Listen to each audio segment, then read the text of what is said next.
Day in the life after 25 hours of travel where I barely slept. Ended in New Zealand at 9 a.m. which sucked because all I wanted to do was go to sleep, but I had an entire day of hikes and driving planned. I cannot tell you how much I hated my past self for being so overly ambitious. Fortunately, I think she had my best interest in mind, trying to keep me awake for as long as possible. After we got through customs, we got our rental car. I have never been in a car where you sit on the opposite side before, and this was like the weirdest experience ever. My brain definitely had to rewire itself because it was so confused. We stopped by the grocery store to pick up some food for our hike. The food in the store was so different from what I'm used to in the States. And it's summer here, so they had watermelon. I don't think you guys understand how obsessed I am with watermelon. I am watermelon's biggest fan. Like, I cry when it goes out of season. It's not okay. I also heard the Sour Patch Kids here are way better than America because they don't use all the artificial dyes and everything. So obviously I had to try, and oh my gosh, the flavors are so much better than the ones we have in the States, and they're thicker and juicier. We were actually after our hike, and unfortunately we did encounter gravel roads, which was not good because we told our rental place we wouldn't drive on unsealed roads, and here we are an hour after promising not to drive on unsealed roads, driving on gravel. This driving felt like ages. My family was screaming at me because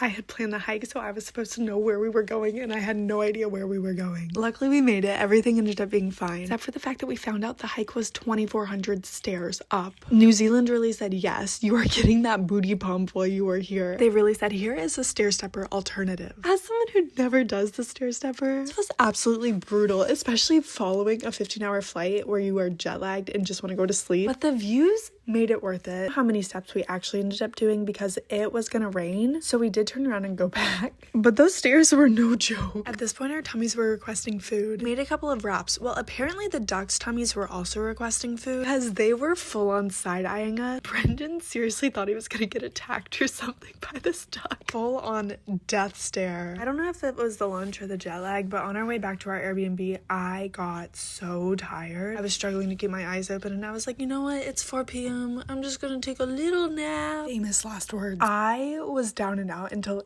8 p.m. Yeah, full on 4-hour nap. I don't even know if you can call it a nap at that point. Like, that was a full on night's sleep right there. The problem with waking up at 8 p.m. however was that every single restaurant closed at 9. We were busting a move after we woke up. The 2 restaurants I had scoped out days before ended up being closed. We found this other one that looked really cute, but as soon as we went inside, the lady came up and turned us away. I don't know if it was because we were dressed bummy or what, but we ended up finding this restaurant called Sam's that was Mediterranean, and it was so good. I got the chicken kebab. Oh my gosh, heavenly. We hit up the store one more time to get some dessert, specifically the Tim Tams and Whitaker's chocolate I had heard so much about. Holy cow. People told me how good they were, but actually trying one for myself, I swear my eyes rolled to the back of my head.